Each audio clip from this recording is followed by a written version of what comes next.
calls today, we're going to be getting into a bunch of really interesting video clips and talking about what happens when we, as followers of Jesus, confront the culture around us. I don't mean hate speech, anger, intimidation. God forbid, I don't mean violence. But when we speak up, when we speak out, when we shine as lights in dark places, there's a price to pay for confronting the culture. It's a reason that many pastors and leaders avoid it. Now, one reason they avoid it is they think, well, I just need to teach the scripture and encourage my flock and protect them from error and reach out to those in our community that are hurting and in need. Of course, that's a great job of a shepherd and a great function of the church. But we live in this world, a confused, messed up world. Our kids are dealing with all kinds of confusing signals from schools and social media and media. We're confronted with all kinds of problems, issues in the workplace. The universities are going in a very different direction with their agenda. If we don't speak, if we don't confront the culture, who will? When Jesus said to his followers, you are the salt of the earth, one of the functions of salt was to preserve and to bring flavor. You could say that we are the conscience of the society. He said, if the salt has lost its saltiness, well, what good is it? What good is it? It's just going to be thrown out and trampled under people's feet. When we are not making the difference we are supposed to make, we just get ignored and mocked as being irrelevant. He said, you are the light of the world. The city set on a hill cannot be hidden. That's why, by the way, our scandals, our shortcomings are broadcast for the world to see, because we're like a city set on a hill. And the great problem in America, as you've heard me say over and again, is not so much the presence of darkness, but the absence of light. The old saying, you don't curse the darkness, you light a candle. But when you light a candle in the dark, not everyone will appreciate that. All right, before I get into some of these clips, tell you about some of my own journey, and then talk about what got stirred up when we confronted and exposed BLM leaders calling on spirits of the dead. Yeah, we'll get into all that. First, a shout out to everyone watching on the America's Voice channel, on Dish TV, on Pluto TV. If that's you right now, you're watching one of our daily live radio internet broadcasts that we are specially tailoring for you watching on Saturday night on America's Voice or elsewhere, different time online. So if that's you, I want you to take a moment and shoot a note to our website, because we want to give you 2 free ebooks. So go to my website right now, Ask Dr. Brown, askdrbrown.org, askdrbrown.org, and you'll see there, sign up for the emails. So when you do that, you automatically get a really neat, eye-opening ebook, 7 Secrets of the Real Messiah. That's for everyone. So if you're not on our email list, go and get on that. You'll find out about our daily op-ed pieces, our daily videos, and great material that'll help equip you. But when you fill out the form and it says, how did you find out about the website? Click on Other, and then type in America's Voice. When you do, we will also send you an extra free ebook, a mini book, 5 Ways to Pray for America. Okay, a couple of weeks ago, I was asked on short notice to join Pastor Rob McCoy on his nightly broadcast that he has been doing for many weeks now, Fireside Chats. And he, with some of his team members there, Pastor McCoy has come into national attention with his church services saying, hey, we're going on, we're going to meet, you can find us, but we're going to meet, this is a First Amendment right, etc. And he has also served as a city mayor, city council member, so he's been actively involved in politics. And he was talking about how the SPLC, the Southern Poverty Law Center, went after me some years ago. Listen to the dialogue. The last person I would want to debate and contend with is you. I've seen you debate. You're vicious in a sweet way. You just disarm people. Way. I like that. You're vicious in a sweet way. You disarm people, and then you just smother them with facts. Yeah. And your grasp of the topic is hard to contend with. So I imagine that you are doing your best to enlighten him, and I love the fact that you're a bridge builder. I mean, in reality, you're a Messianic Jew. you're considered by some in the Southern Poverty Law Center and others to be anti-Semitic, which couldn't be any further from the truth. I just read some of these things, and it baffles me that people can put that in writing. And the SPLC went after me years ago as allegedly anti-gay, which then became anti-LGBTQ. So I got on their hate list. I was one of the 30 new leaders of the radical right. And so first, it actually made my night when a friend asked me about it. I had just had this tremendous sense of joy and affirmation from the Lord, knowing it was opposition for righteousness' sake. And then I called them on the carpet publicly in terms of truth, and never got a response from them, even reaching out to them privately.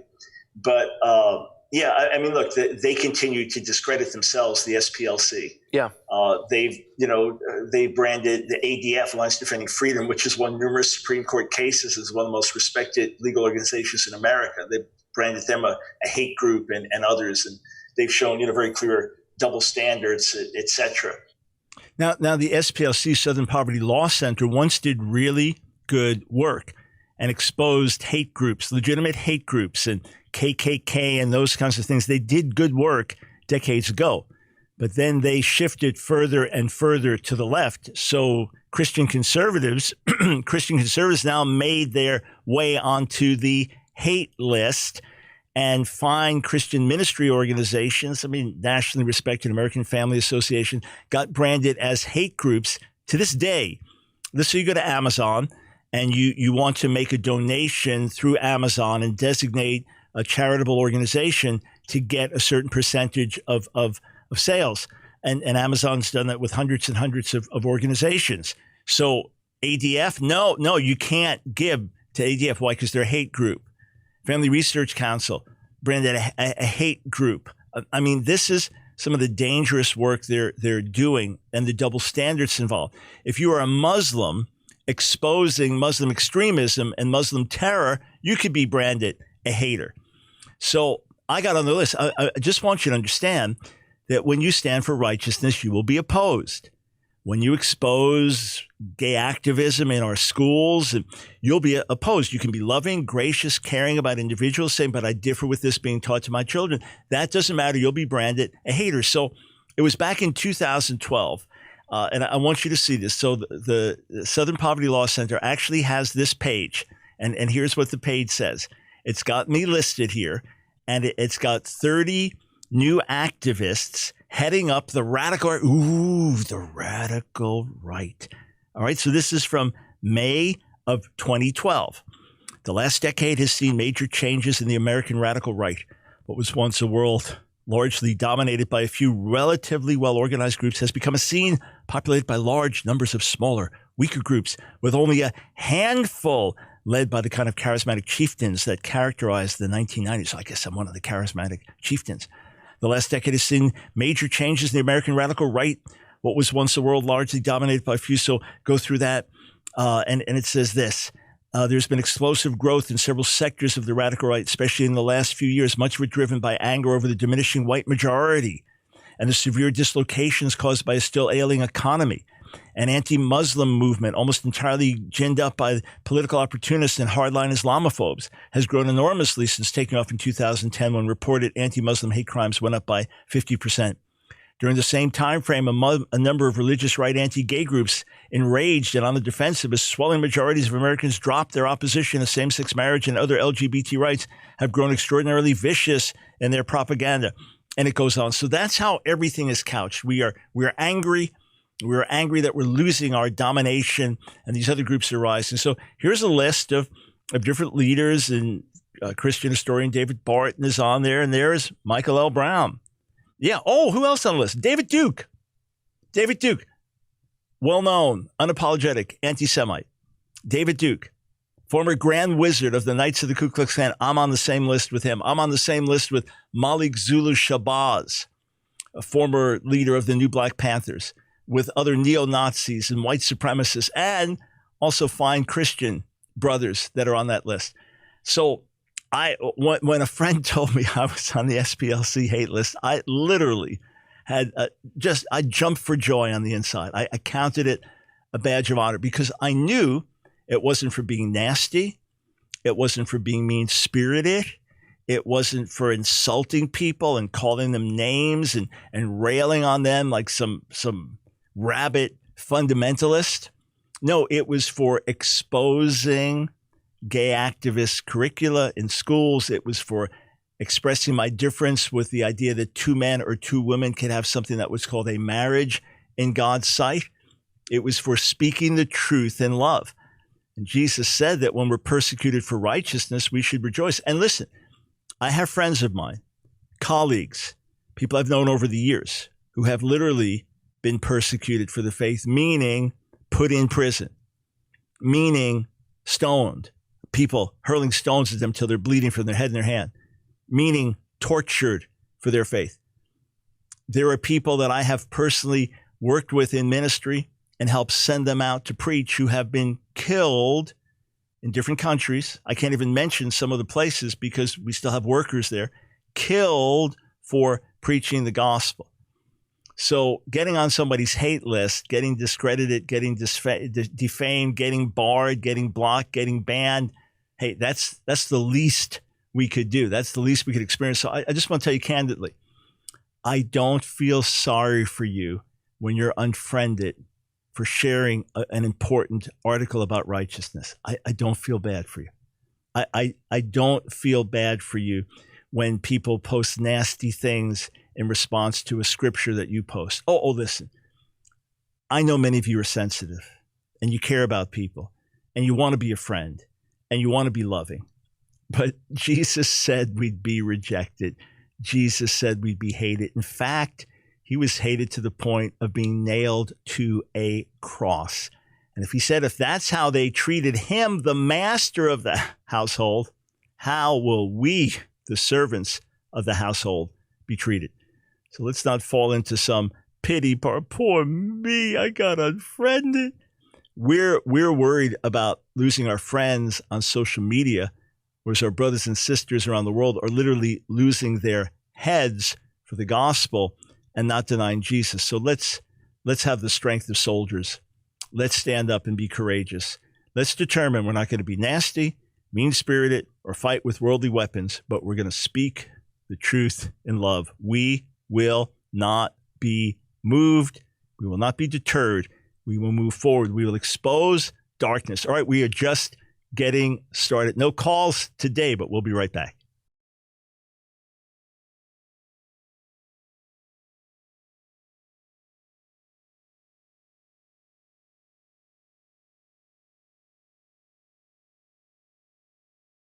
So what happens when you speak the truth in love? What happens when you flip the light on when everyone has gotten accustomed to the darkness? What happens when you confront error? What happens when you are the one that is branded the hater? You are the one who's branded the homophobe, the transphobe, the racist, the xenophobe, simply because you love righteousness. People will mischaracterize you. You just have to accept that. People will lie about you. You get your message out. You speak the truth. You leave the rest to God. But just understand, you will be misrepresented. You will be spoken against. Jesus himself, it was prophesied over him in his birth, Luke 2, that he was to be a sign spoken against, that the thoughts of many hearts would be revealed. When you bring the truth to light, you find out where people really stand. So it's not just the SPLC that put me on their list. And by the way, reached out to them every way I knew how, didn't respond, exposed their error publicly, didn't respond. They actually had Dr. Ben Carson on their hate list for a little while. Yeah, Dr. Ben Carson. And then Bill O'Reilly, when he was on Fox, drew attention to it, and then they backed away. I wrote and said, hey, you owe me an apology to you. Apologize to Ben Carson. You owe me an apology.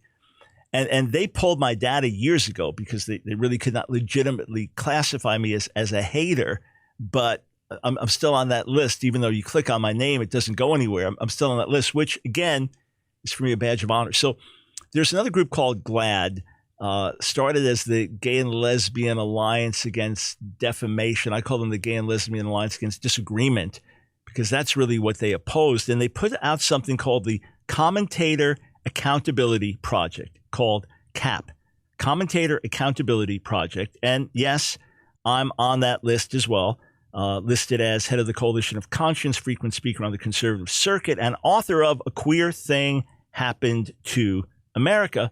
And then it's got quotes of all the horrible things I've allegedly said. You say, well, those are actual quotes. Yeah, in context, they're all quotes I stand for 100%. But they will try to represent them as if I am leader of a hate group and spreading hate. So you say, well, what's CAP? What's the Commentator Accountability Project? Well, Commentator Accountability Project was GLAAD, which is very influential behind the scenes. And they don't even call themselves anymore Gay and Lesbian Alliance Against Defamation. They're just GLAAD. They don't even refer to it as an acronym anymore, just GLAAD. But they'll be working behind the scenes with major networks. You don't have enough gay characters represented here. It's not strong enough representation. It's not equal here. You need more of this, more of that. They remain very influential.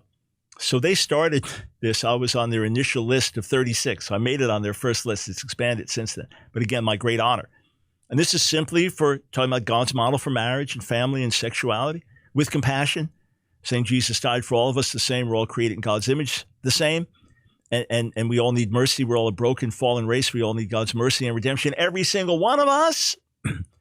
Yet, marriage is a union of a man and woman, not two men, not two women. The world's best mother is not a father, etc. So this makes me, quote, a hater. So be it. So what GLAAD did was this. They reached out to all the major networks and said, do not have these people on. Do not have them on. Me or Tony Perkins, whoever else. Do not have them on. If you're discussing these issues about sexuality and relationship or gays in the military, or whatever it is, do not have these people on because they will pollute. They will mess people up. They will spread misinformation. They're haters. Don't have them on. So much for equal dialogue. So when I'm asked to go to a campus, and do a lecture on can you be gay and Christian, or do a lecture on Israel's right, does Israel have a right to homeland, whatever. My request is, or is Jesus the Jewish Messiah, whatever the controversial subject is, my request is, can you find a professor on campus or someone involved in one of the groups that is a able representative or someone in the community that can be brought in to have a debate with me? My preference is that we have a debate and that both sides are presented and we can cross-examine each other and the audience can ask us questions. You say, well, why not just present your view? Because I want someone to challenge it and I want to challenge theirs. Let's put it out there on the table. GLAAD saying, no, we only want one side presented. If I was going on the air and I had an opportunity to just go on by myself or to have a major debate with a leader from the other side, I'd say, oh, please bring them on. As long as we get equal time, please bring them on. I want things to be brought into the light. I want to be able to challenge the error. And I want someone to be able to challenge me so I can defend the truth. That's always my preference. That's always my desire. When I do my daily talk radio show, I'm not taking calls today, but I constantly ask critics and dissenters to call in. They rarely do, but I constantly do. We invite critics and dissenters to come on. Very few take our invitation. So GLAAD, and they've probably been effective in getting voices like me off some of the major networks. So be it. We'll get the message out.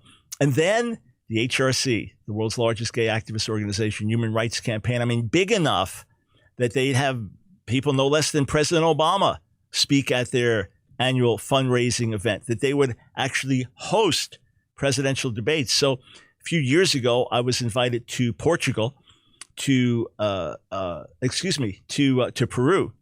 Peru. I was invited to Peru to give a presentation to congressional leaders and university chancellors as to what happens when you normalize same-sex relations in a society and legalize gay, quote, marriage.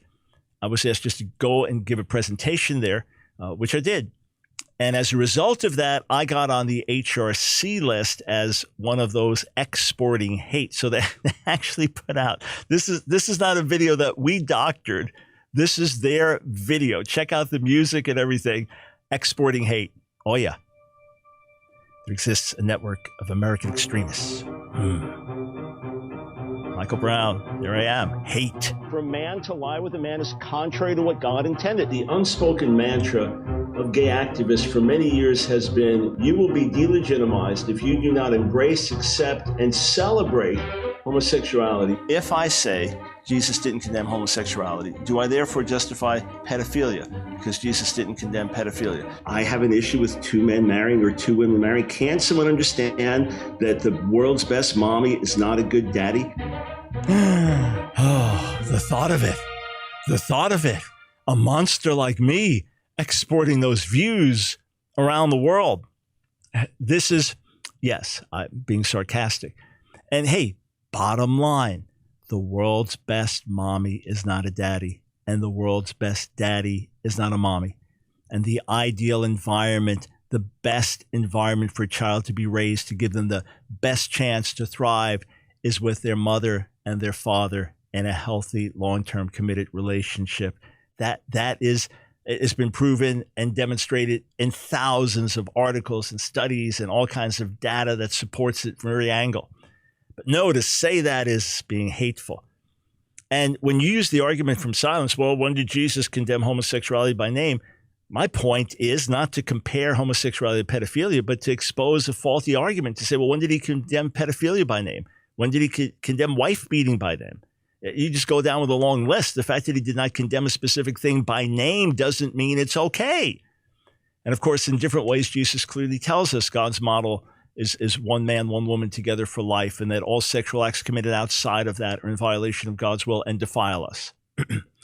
But see, this is, again, what happens when you speak up. There's a quote when I was on Piers Morgan years ago with a panel there. They've got me quite, I'd stand by that quote. It's biblical, it's truthful. And if you love people, you speak the truth. But you see, long before the cancel culture had risen up in recent years, the seeds of it have been here for years and years and years. And there have been attempts to marginalize those of us who speak to controversial cultural issues. You think everyone's going to pat you on the back when you expose the evils of abortion, even with great compassion for the women involved and the families involved in reaching out? You think people are going to thank you? Here, if you've never done this, go join a sidewalk prayer council group outside of an abortion clinic, okay? Notice the demeanor.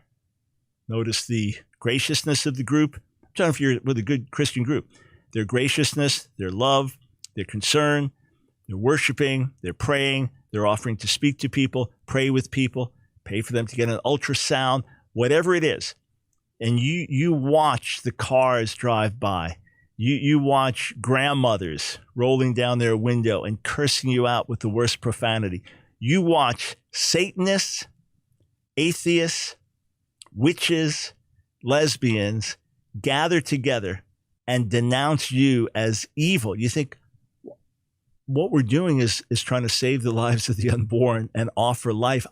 But when you stand against the spirit of the age, there will be opposition. I've got a clip I want to play for you, and we'll do it on the other side of the break. But again, I want to set this up. We have been saying for weeks and weeks and weeks now that when you look and see rioting, looting, burning of buildings, violent acts, that is from below, not from above. That is the spirit of anarchy. That is lawlessness. That is rebellion. It's very different from grief over the death of George Floyd. That is very different from concern about unequal opportunities of education for kids in the inner city. That is very different than reviewing the horrible history of our past with slavery and segregation and asking, are there scars of that still remain in our culture? No, this is something totally different. And the profound difference is where this is coming from. One can come from legitimate grief, concern, desire to see righteousness, equity. The other comes from below. In that sense, it is demonic. In that sense, it is hellish. And it is clearly destructive. But it goes deeper than that. There is a deeper spiritual battle. We've talked about it on the air. We've been exposing it. And now our exposing it has gotten the attention of Right Wing Watch, which is a notorious group ultra left. I've often been featured on their website. In fact, sometimes I'll be doing a broadcast and say, hey, Right Wing Watch, if you're listening to this, this is a good clip to pull, because obviously they'll mock us for taking a stand. So be it. We will get the message out. All right, we'll be right back.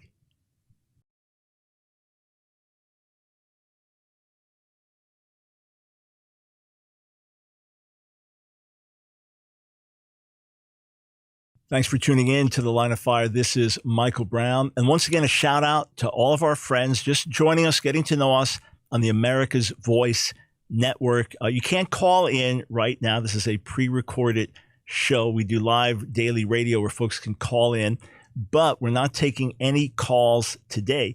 But if you're watching this on a Saturday night on Dish TV, on Pluto TV, on America's Voice Network, or perhaps just watching online with America's Voice at one of their different outlets, we'd love to hear from you, and we'd love to send you some free gifts to read that will really be eye-opening and helpful. So here's what you do.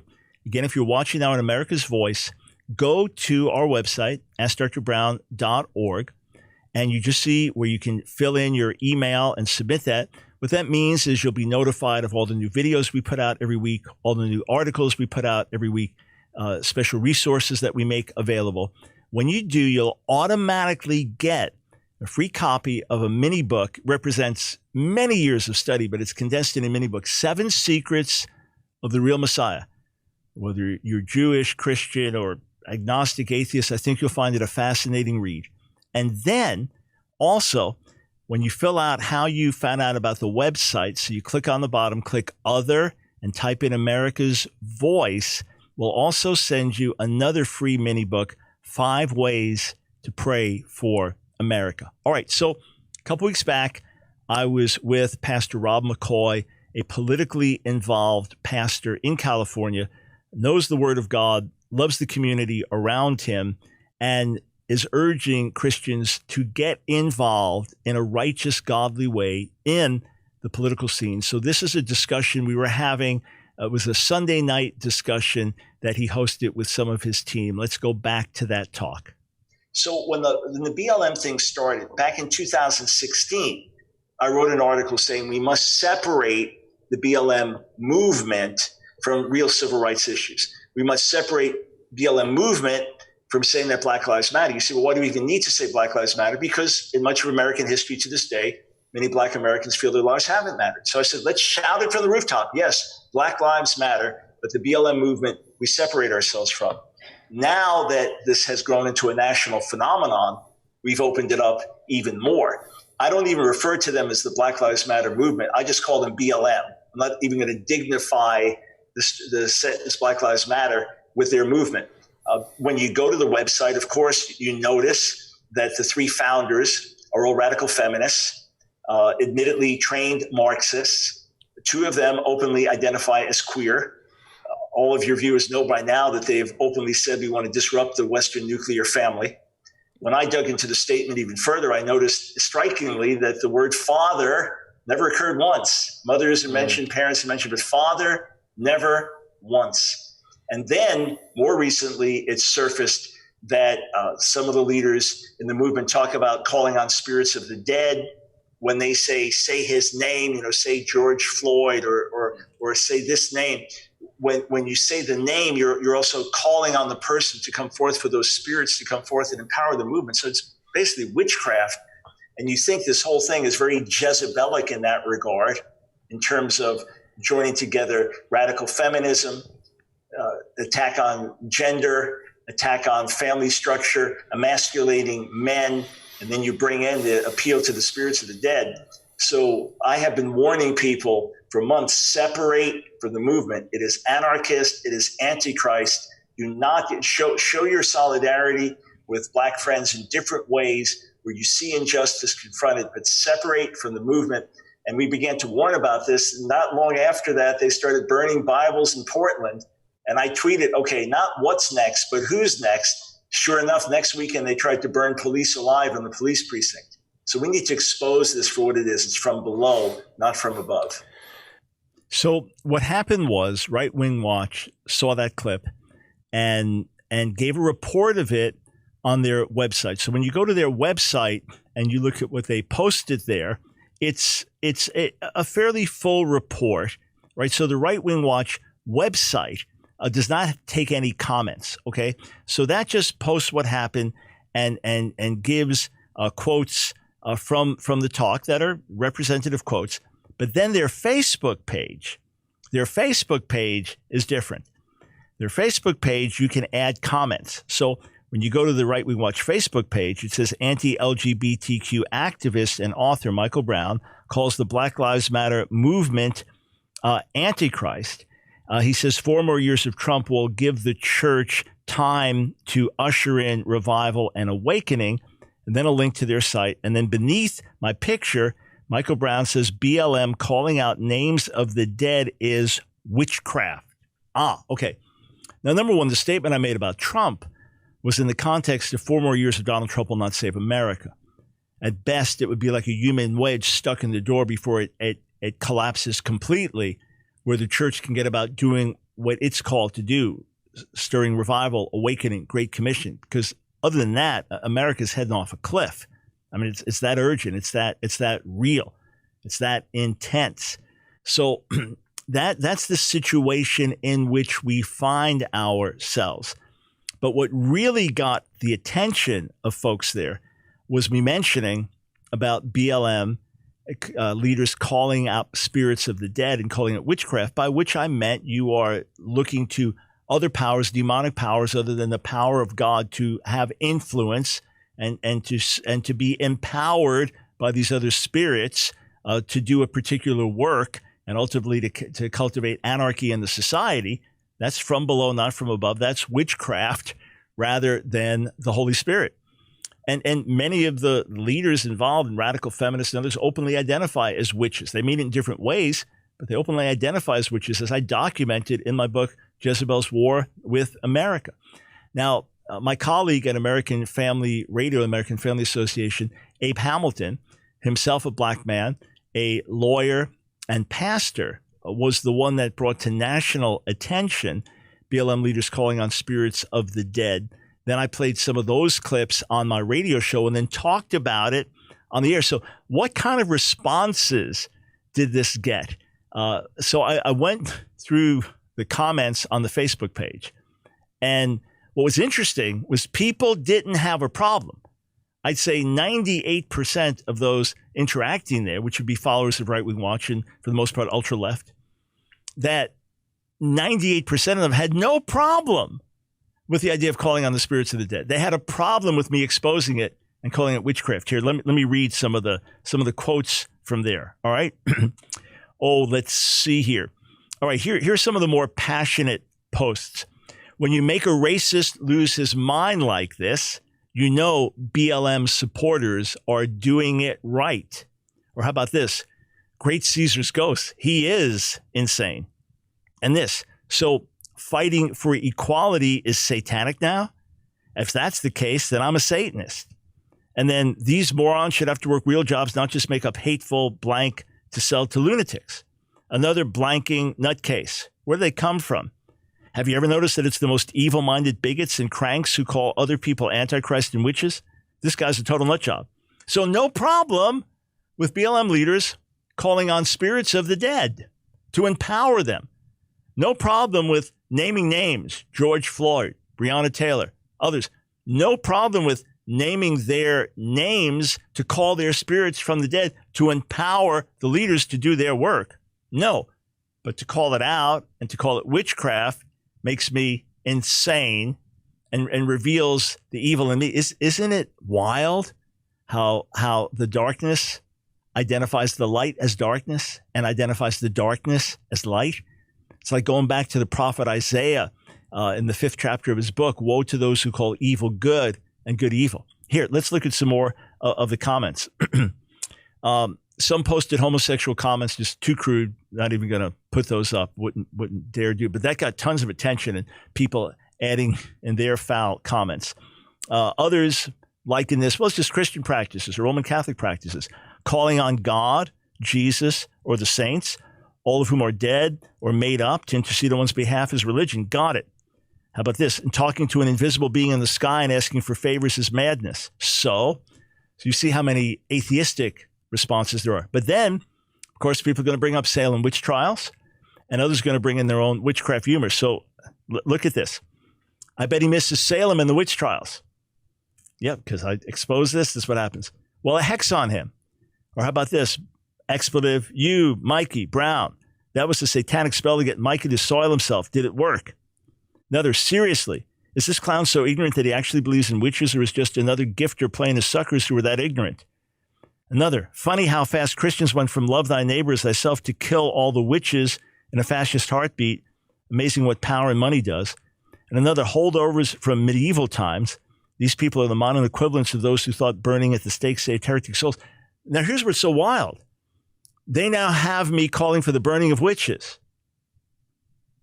You understand how suddenly, and I'm a fascist, and on it goes. And as we have been shouting every way we know how that Black Lives Matter, Black Lives do matter. We stand with our Black brothers and sisters in America. Where there's injustice or inequity, we want to confront it together. Where there are the scars of our past, we want to address that together. Where there's not reconciliation, we want to reconcile. But we oppose the BLM movement for these various reasons. No, that doesn't matter, and no one's going to get that. What they're going to get is this evil guy. Now, by the way, I'm not complaining. This comes with the territory. And anybody with any platform, media, social media is going to get hated and attacked. I understand that. And this to me is a badge of honor for speaking the truth. What concerns me is the people. I want to help them. I want to reach them. And the way people's minds can be so twisted. That's what concerns me. Okay. Others needed to be a little clearer with their threats. So look at this. One says this, yeah, pal, keep it up, and they'll be calling your name. In other words, you're going to be dead soon. That's what you call a threat. Oh, I don't feel personally threatened, but that's what you call a threat. Yeah, pal, keep it up, and they'll be calling your name. So I keep up exposing the evil roots of BLM, and I'll be killed for it. That's what that's saying. How about this? Time to bring the lions back to the Coliseum. They didn't spell Coliseum wrong. That can happen.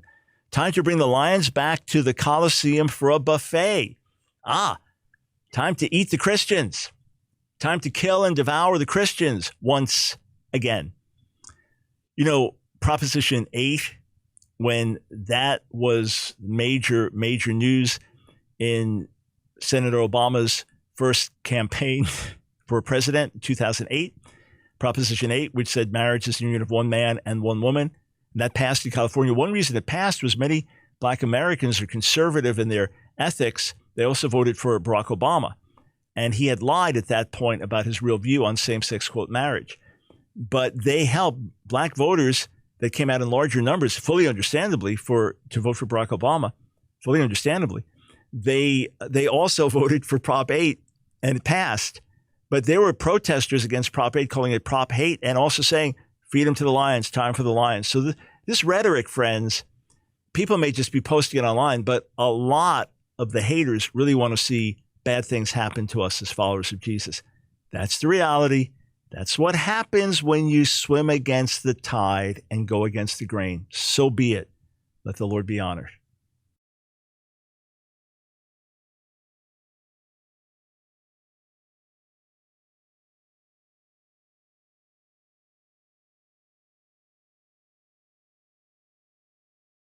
So let's go back to my dialogue with Pastor Rob McCoy and his team. Again, a politically involved pastor who's really challenging other Christians to get involved and to make a difference. This is part of the fireside chat we had joining him and his team by internet. Chuck Smith and Kay Smith look out at a sea of humanity, and they begin the simple application of teaching the Bible verse by verse, chapter by chapter, book by book. And then they bring in Maranatha music with syncopated rhythms and electric guitars, and it takes off. And you have Costa Mesa, one of the first mega churches.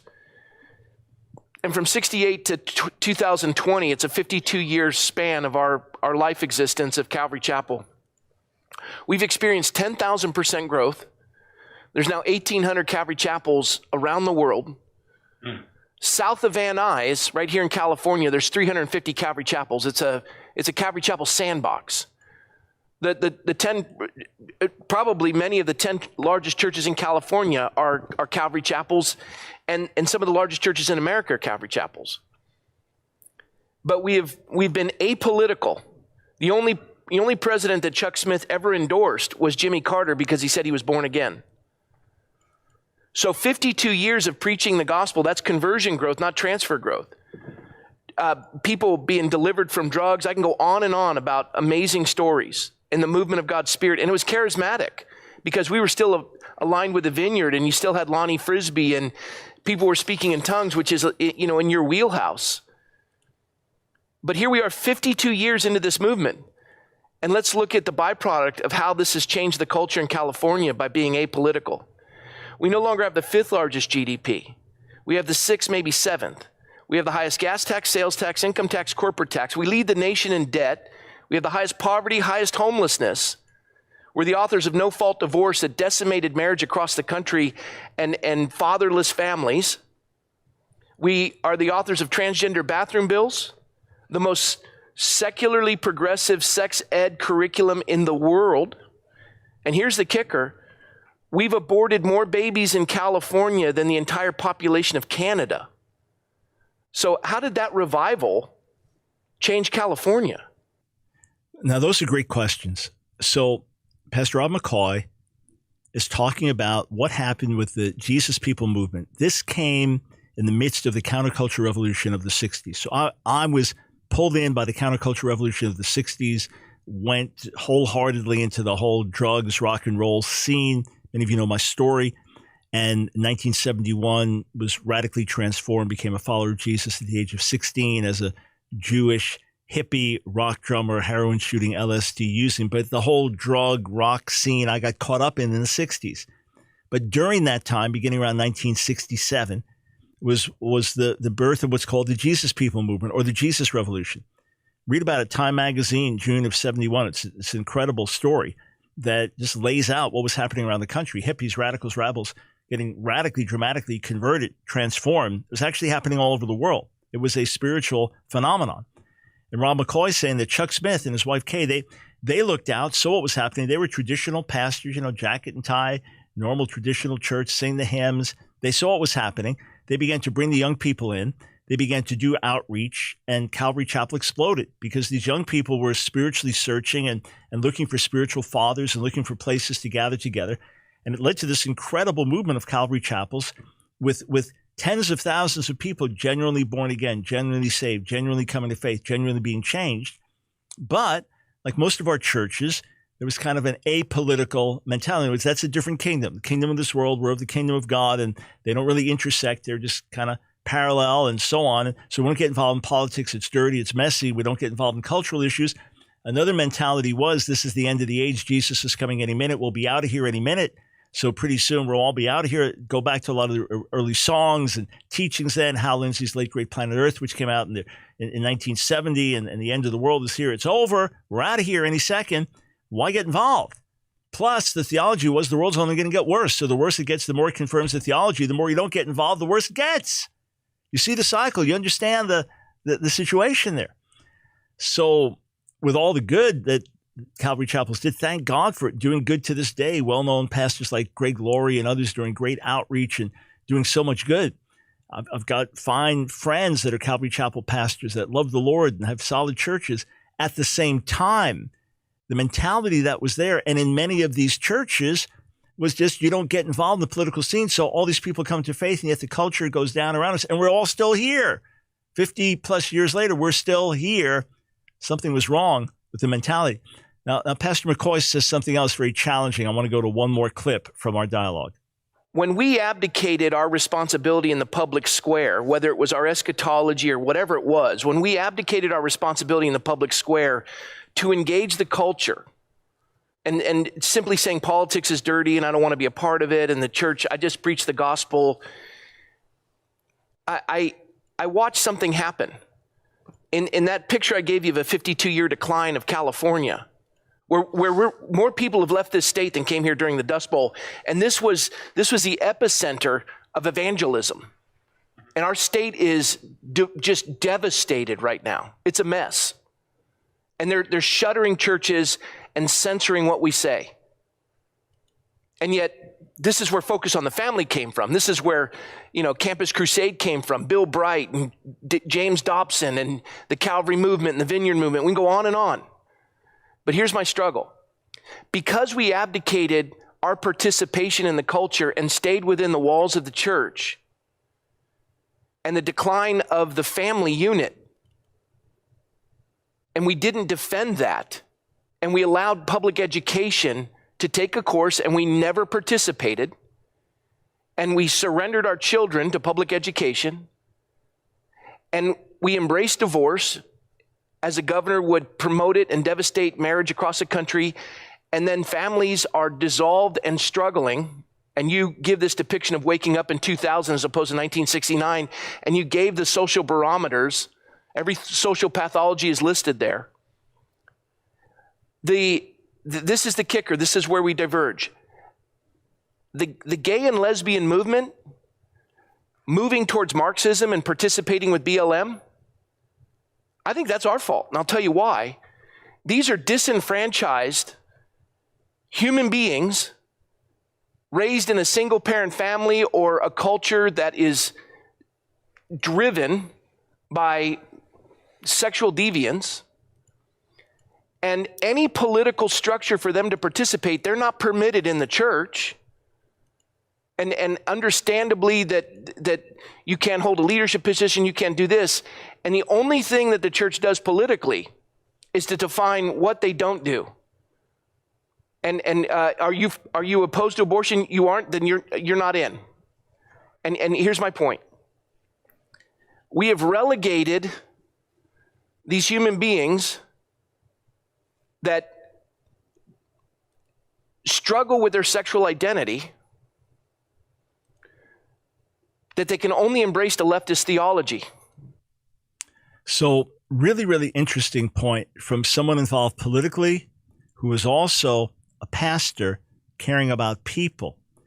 It is that with the shift that we had in our culture from the 60s until today, again, as psychologist David Meyer pointed out years ago, if you fell asleep in the year 1960 and woke up in the year 2000, you'd wake up to the divorce rate doubled, teen suicide tripled, reported violent crime up 4 times, prison population up 5 times, children born out of wedlock up 6 times, people living together out of wedlock up 7 times.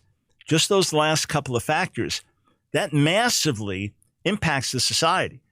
That massively impacts the younger generation growing up. And often what the church has said is, you're wrong, you're wrong, you're wrong. And people have gotten the idea, stay away or leave. If you're raised in the church, leave. We don't want your type here. That's what people have heard. Rather than a compassionate voice saying, we understand that you grew up in a broken home. We understand that you were raised in a very alienating environment in terms of your view of God and the gospel. And yes, these are our values. And yes, we believe God's ways are best. And yes, we believe God made men for women and women for men. Yes, we believe all these things. At the same time, because we believe God's ways are best, we're here to show you mercy, compassion, grace, to stand with you as people who care about you. We're not your enemies, we're your friends. So come and listen. Come and sit with us, get to know us. I was asked by a pastor to speak to his congregation, probably about 900 people, on a Sunday morning, and to deal with can you be gay and Christian. He said, but please address the transgender issue also. And I said, you bet. And as I was speaking, I said, so what do you do if a man comes into your building wearing a dress, carrying a Bible? What do you do? I said, have him out to lunch. Now, if you've got little kids, that could be confusing for them, but otherwise, just, hey, have him out for lunch. Love on him. He texted me a few weeks later. He said, Dr. Brown, it happened just like you said. And of course, our people are loving. And we loved on this guy. And then we found out afterwards from some of the ladies that he went to use the ladies' bathroom. What do we do if that happens again? Thought about it, chatted with my wife, Nancy. I said, when he walks in the door, one of the pastors greet him, one of the ushers greet him, say, we're so glad you're here. We're so glad you're here. And listen, we don't want you to be uncomfortable or the ladies to be uncomfortable. If at any point you use the restroom, I'll be back here. Just look for me. We'll bring you over to the pastor's private office. Just try to reach out, meet someone where they are, and then bring them to Jesus to find wholeness. So as we stand for righteousness, as we swim against the tide of the culture and go against the grain of the spirit of the age, yes, you'll be hated, vilified, rejected, mocked. So be it. Bring it on. It's for righteousness. And hey, look what happened to our Savior. At the same time, be known as people who love. When you cut us, we bleed love. Not just that we love one another, but we love those who differ with us. We love those who oppose us. And we're willing to lay our lives down for their well-being. Friends, that's the gospel, right? Visit my website, askdrbrown.org.